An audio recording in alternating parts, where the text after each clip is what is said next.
This Family Life News podcast is made possible by the support of listeners like you. It's the Noon Report from Family Life, bringing a Christian worldview to what's happening in New York, Pennsylvania, across the country, and around the world. Weather with Kevin Williams, plus special features and reports with the Family Life News team. Now, here's what's happening. Good afternoon. Thanks for checking in. Operation Rising Lion continues unabated in the Middle East. The big question today is, will we get involved? Israeli Defense Forces calling for the evacuation of Tehran as missiles rain down on the Iranian capital. Tehran is a city of about 10 million people. Those city streets are empty today. Fox's Trey Yingst reports from Tel Aviv. Despite the ongoing Israeli strikes, Iran is still launching waves of ballistic missiles, sending millions of people into bomb shelters. Sirens were sounding overnight.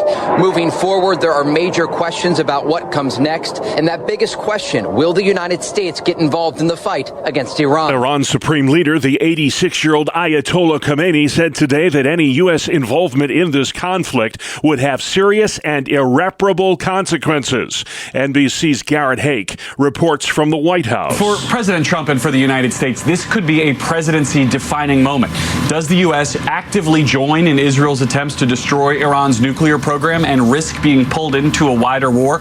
Or do we stay supportive on the sidelines, pushing for negotiations to resume? The Israeli military claims to have destroyed 40% of all Iran's missile launchers. Radio talk show host Hugh Hewitt. Israel has unleashed a shock and awe campaign, the likes of which Iran has never experienced. Hewitt says a disarmed Iran is good for everyone. The Middle East is going to have an era of peace once the Iranian nuclear threat and their proxies are destroyed. Missouri Senator Josh Hawley says the theological thugs who rule Tehran are caught between a rock and a hard place today. Iran's not going to get a nuke, so they can either come to the table and surrender their nuclear program, or they can face Israel on their own. The State Department has closed its embassy for the rest of the week in Jerusalem, and Americans are being told not to travel under any circumstances to Israel or Iran. Breaking news from the Supreme Court today. The U.S. Supreme Court, it has upheld an appeals court ruling that allows Tennessee to ban so-called gender-affirming care for transgender minors.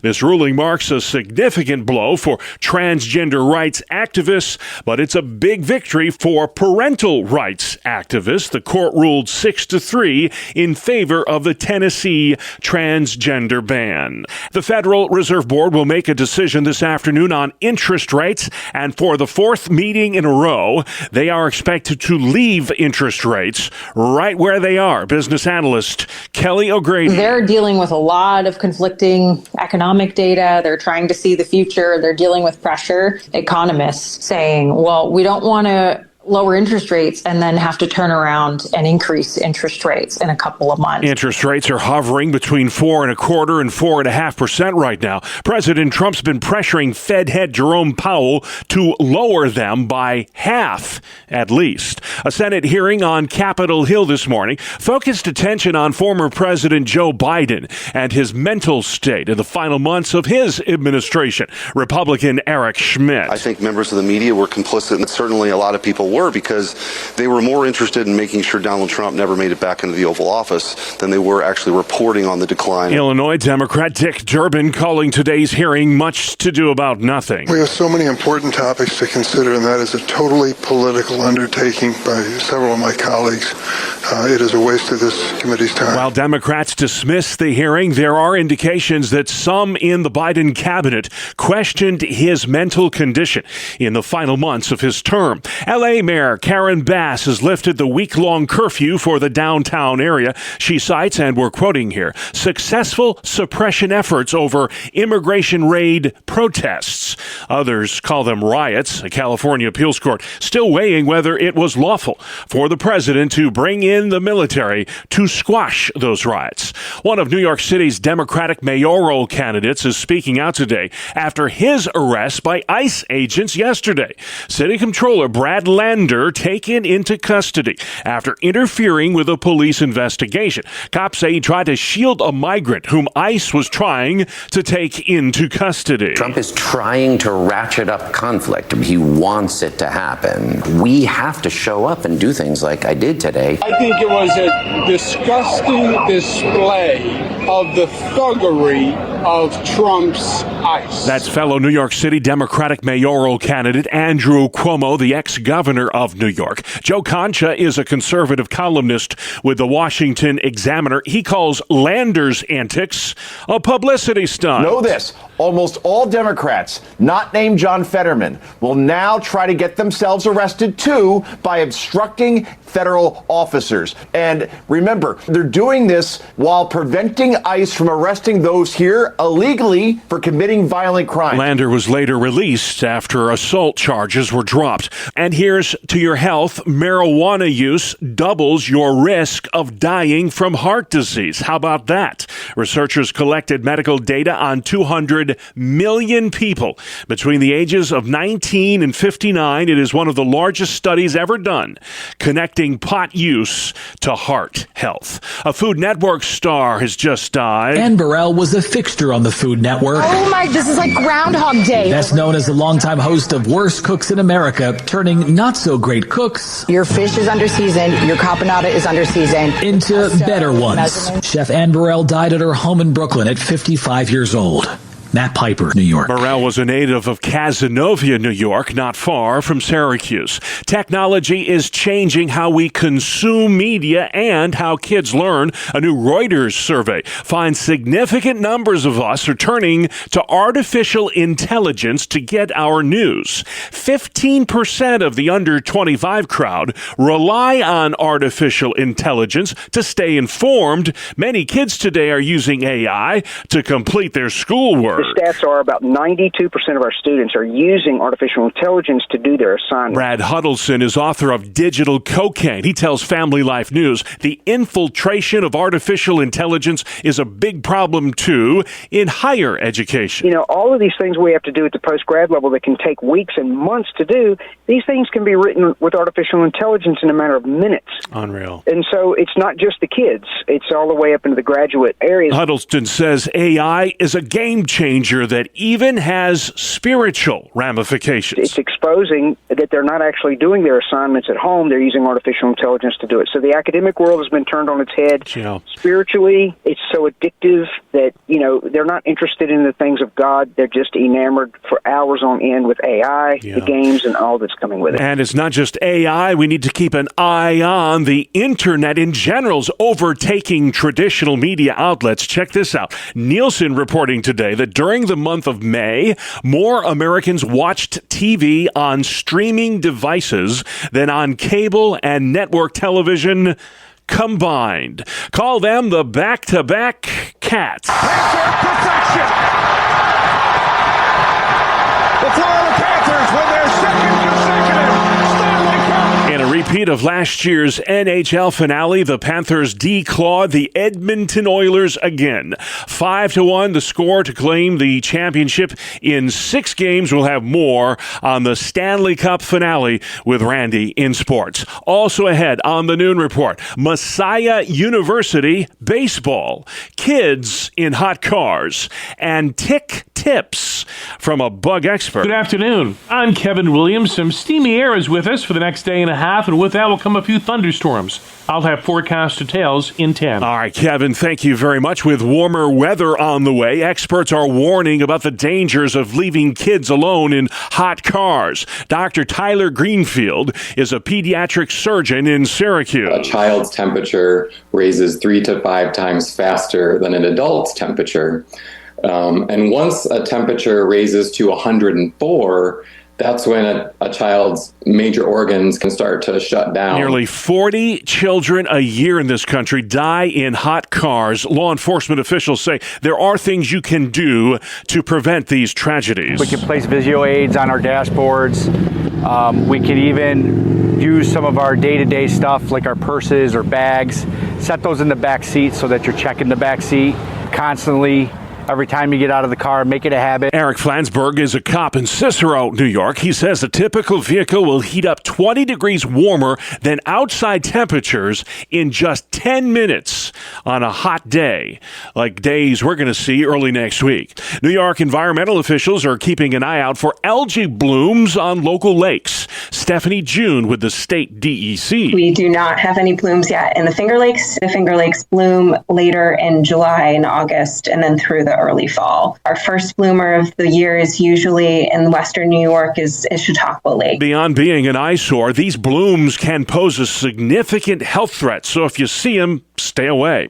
Ticks are a big problem too this time of year. Insect expert Dr. Brian Ledette tells Spectrum News if you're outside, make sure to check yourself thoroughly for these little critters that like to stick to your skin. Ticks don't climb up very high. They don't climb up into trees. They don't fall. They don't fly. Dr. Ledette says ticks like to attach themselves to your lower extremities, your legs especially. Ticks can differ in your backyard compared to your neighbor's backyard. I don't often like to say they're worse or better. They're there. We need to be aware, and they're only increasing in numbers. And they're also increasing in the pathogens that they carry. He recommends a bug spray with DEET to ward off ticks during the summer months. Pro-life and pro-family activists are assailing new legislation in the New York Assembly that expands abortion and LGBTQ rights. The so-called SHIELD law blocks legal action from other states when it comes to abortion procedures or transgender operations. Democrats argue New York should be a safe haven for reproductive and gender-affirming care. Opponents argue these sorts of surgical procedures are often unsafe, and the irreversible impact of them can lead to further problems down the road. It may soon cost more to build a home that uses natural gas in New York. The bill, which has now passed both chambers, is part of a climate change package designed to deter home buyers from using natural gas. Supporters insist it will lower energy bills for millions of New Yorkers. But detractors, like Republican Assemblyman Pat Chudzlinski, argue the bill will eliminate jobs and increase the cost of building a home by tens of thousands of dollars. We don't have enough affordable housing. This will only drive the costs of housing up even more. If Governor Hochul signs off, homeowners who want a new gas line would have to pay the full cost for materials and installation themselves. Sarah Harnish, Family Life News. A lawsuit's been filed in connection with the brutal beating death of an inmate at the Mid-State Correctional Facility in Marcy, New York. That legal action taken by the family of 22-year-old Messiah Nantwi. The family attorney, Katie Rosenfeld. We in New York State should not live in a state where people are murdered by correction officers in our state prisons. Our state prisons should be a place where people are kept in safe custody. The lawsuit claims corrections officers assaulted Nantwi on March 1st while others stood by and let it happen. The Supplemental Nutrition Assistance Program, or SNAP for short, could be in for a major makeover as Congress debates a multi-trillion-dollar federal spending bill. Dr. Val Arkush with the Pennsylvania Department of Human Services. Vulnerable children, people with disabilities, older Pennsylvanians, and many others could lose access to this critical lifeline of support. The idea of having this hurt so many of our family and children is heartbreaking. Pennsylvania State Senator Patty Kim says 2 million people in her state rely on SNAP. Republicans argue more work requirements are needed in the federal welfare system. A Christian university near Harrisburg has just finished runner-up in the NCAA Division III College Baseball World Series. They started 1-6 and ended up championship contenders. I'm referring to the Messiah University baseball team from Grantham, Pennsylvania, who made it all the way to the NCAA Division III World Series. After its rocky start, the team shifted its focus from victory to faith. Head coach Phil Schallenberger led players in daily devotionals, added scripture to playbooks, had seniors adopt a servanthood mentality, and even had them carry crosses as a reminder of their purpose to glorify Christ. Our faith and what we get to do is not separate, but it's all intertwined together. And God has given us these talents and abilities to do what we're doing. The coaching staff even wore shirts with their team motto, Jesus over everything. The result, a stunning turnaround season that found the team as runner runner-ups in the Division III World Series, and a message that joy comes not from wins, but from serving others. The Falcons may have missed the title, but they found something far greater, a season grounded in purpose and led by faith.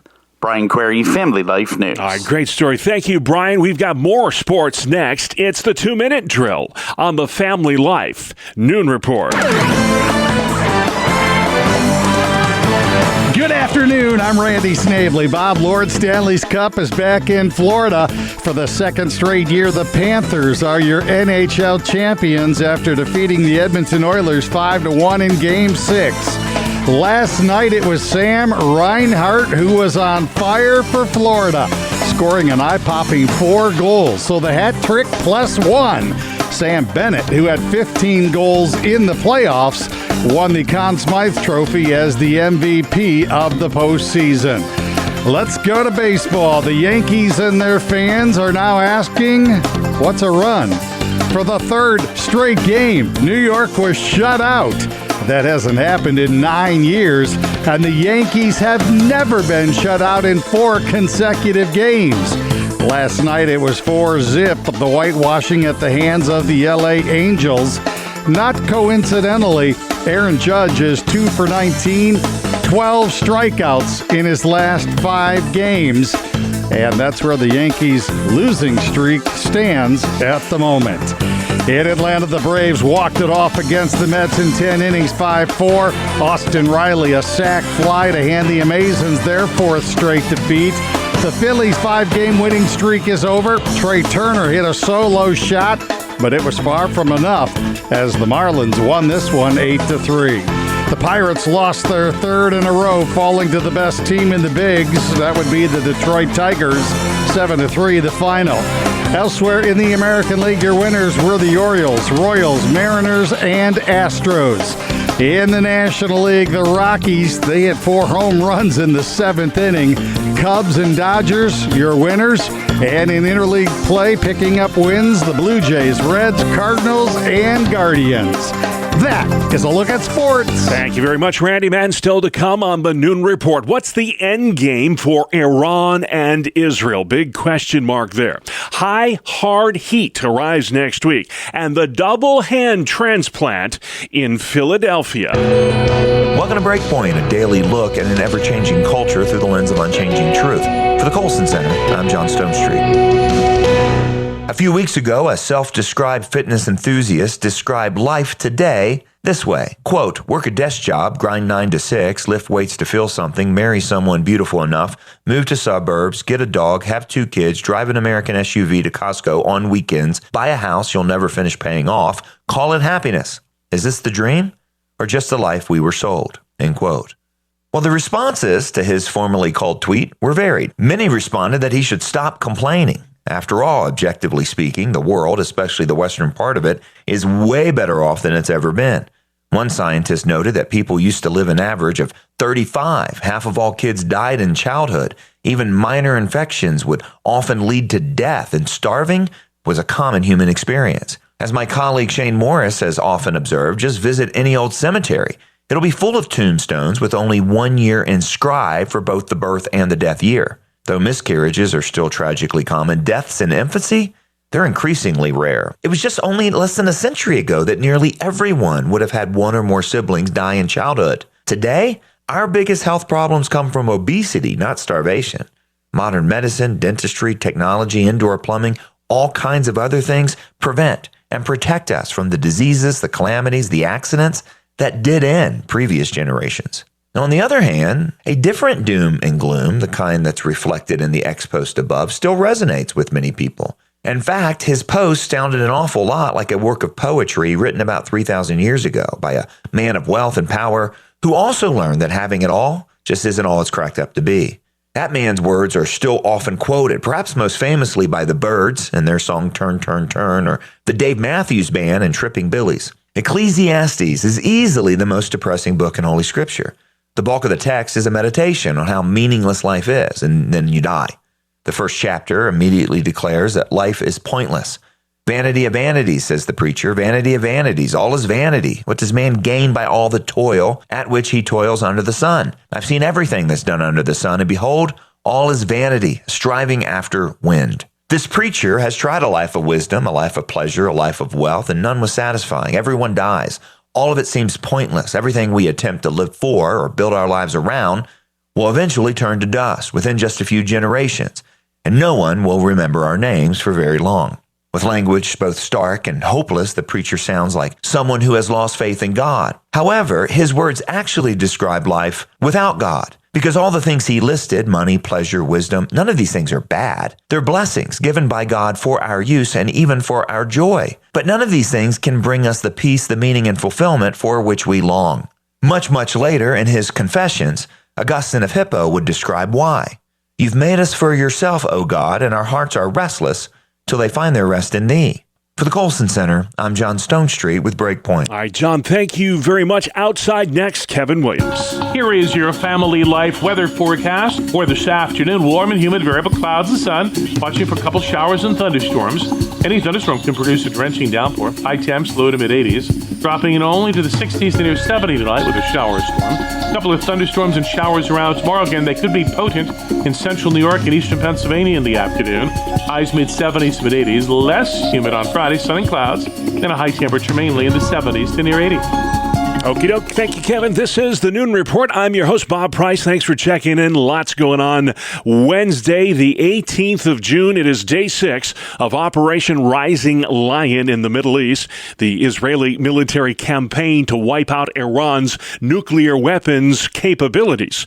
Trey Yingst with Fox News reports from Tel Aviv. The Israelis say they have taken out 40% of the ballistic missile launchers, and every hour there are dozens of Israeli jets over the Iranian capital. The IDF is telling civilians in the capital of Tehran they must evacuate immediately. President Trump demanding Iran's unconditional surrender. Iran warning U.S. involvement in this conflict would result in an even wider war. Former Assistant Secretary of State Brian Hook. This is enormously complicated, the factors and the decisions that are before the president. But Iran now has enough enriched uranium for many nuclear weapons. And so it is becoming a mounting threat. The State Department has closed its embassy in Jerusalem, and Americans are being told not to travel under any circumstances to Israel or Iran. Breaking news from the Supreme Court today. The U.S. Supreme Court, it has upheld an appeals court ruling that allows Tennessee to ban so-called gender-affirming care for transgender minors. This ruling marks a significant blow for transgender rights activists, but it's a big victory for parental rights activists. The court ruled 6-3 in favor of the Tennessee transgender ban. The Federal Reserve makes a decision this afternoon on interest rates. NBC's Christine Romans does not expect any change in the overnight borrowing rate. So what that means for your mortgages, for your new car loans, for your credit card rates, they'll probably stay here at these kind of uncomfortably high levels. You're talking about a mortgage rate just below 7%, credit card rates 20%, and for a new vehicle loan, 7.3%. That's the highest it's been in some time. President Trump's been pressuring the Fed head, Jerome Powell, to cut interest rates. He claims cautionary monetary policy is holding back economic growth. The U.S. labor market is holding steady, but recent college graduates are finding out that landing a job is tough to do. Sarah graduated from Harvard 3 years ago, then earned her master's degree in London. She has applied to 250 jobs. I know I shouldn't be entitled because I have the degree, but you would think it would help me get at least a job that pays rent. Economists say many employers are waiting to see how the tariffs play out. They're not willing to take a chance on younger, less experienced workers. That's Michael Wallace reporting. Big changes coming for some of your favorite foods and drinks. Kraft Heinz is cutting out artificial coloring in everything from Kool-Aid to Jell-O to boxed mac and cheese. Reporter Vicky Wynn. The company says nearly 90% of its products are already free of those dyes. Kraft Heinz getting on board after Health Secretary Robert F. Kennedy Jr. said the government would phase out all artificial dyes from the food supply by the end of next year. We're going to get rid of the dyes, and then one by one, we're going to get rid of every ingredient in food that we can legally address. Kennedy claiming those food colorings are associated with behavioral issues in children. The FDA has not established that link. I don't think they're good for us, but how bad they are is really not clear. Still, if there's any question about it, they should be out of the food supply. Correspondent Vicki Wynn. Kraft Heinz pledging to be dye-free by 2027. General Mills is also getting rid of artificial coloring in its cereal by next summer. And a city near Los Angeles has a peacock problem. You could say the city of Rancho Palos Verde outside Los Angeles has gone to the birds. Peacocks, actually.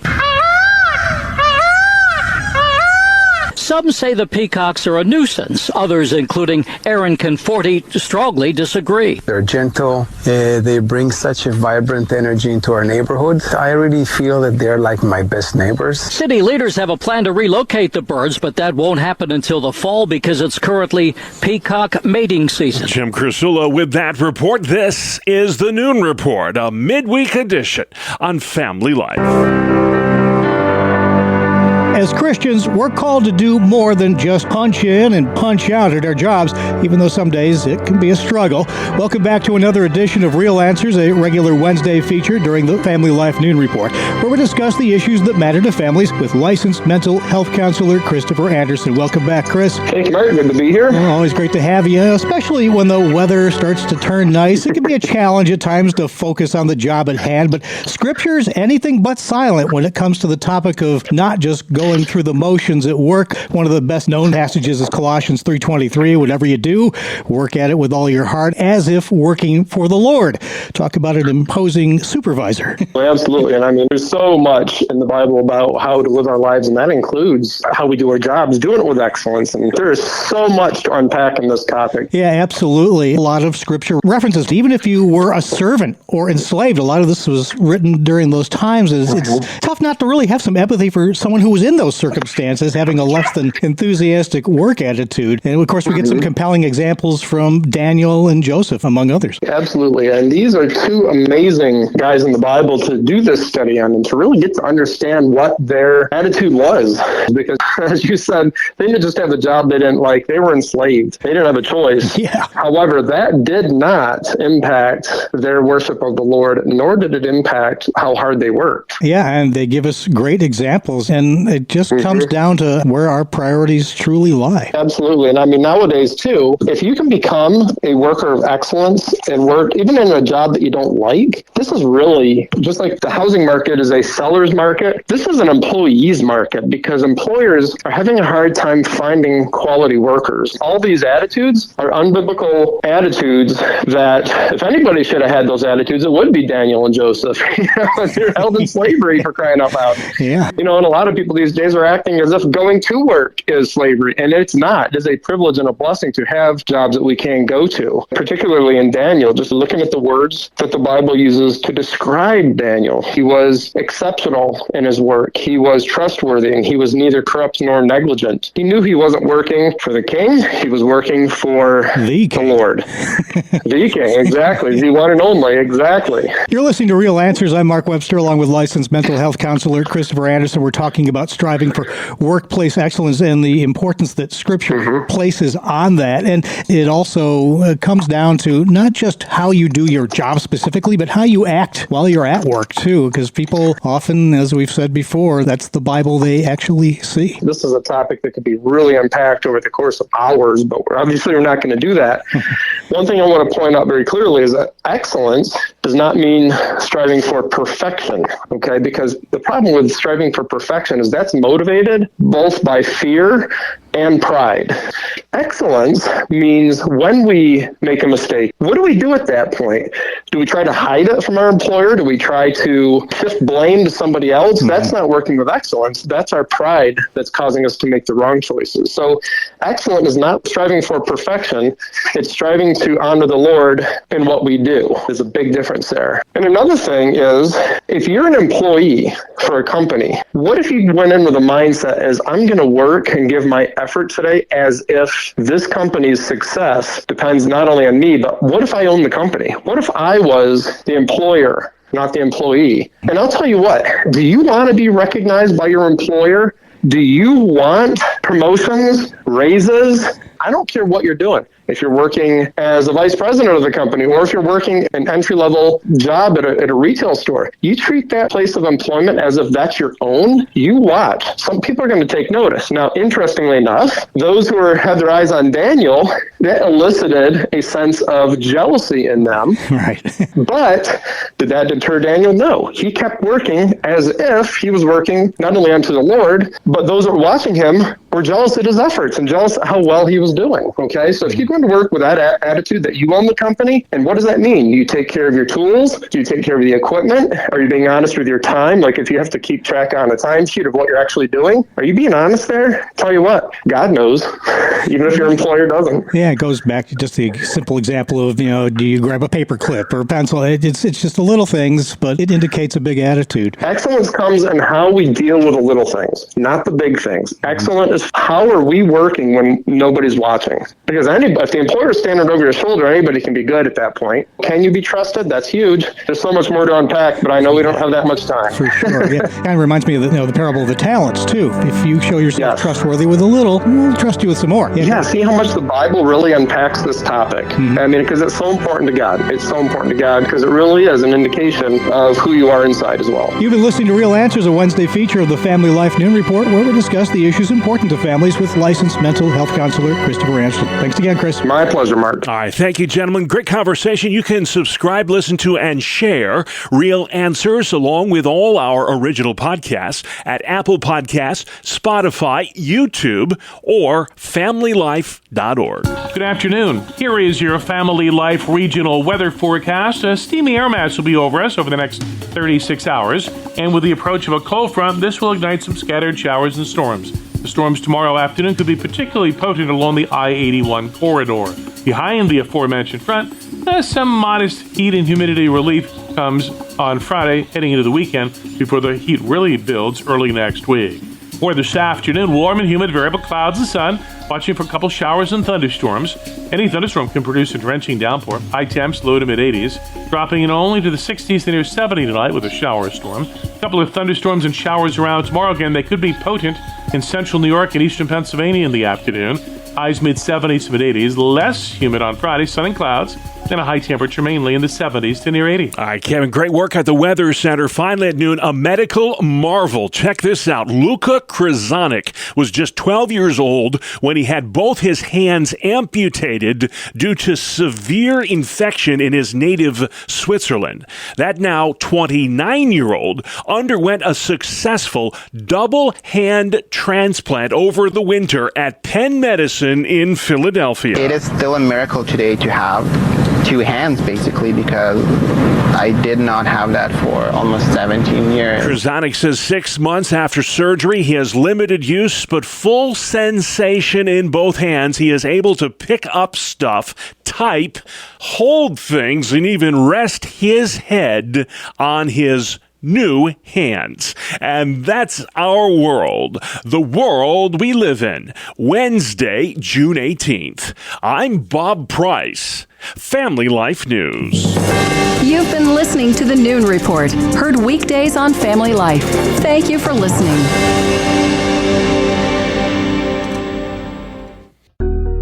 Thank you for listening to this Family Life News podcast.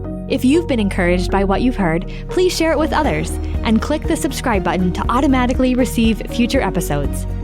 Family Life is a listener-supported ministry. Podcasts like this are made possible by your financial partnership. Find out more at familylife.org.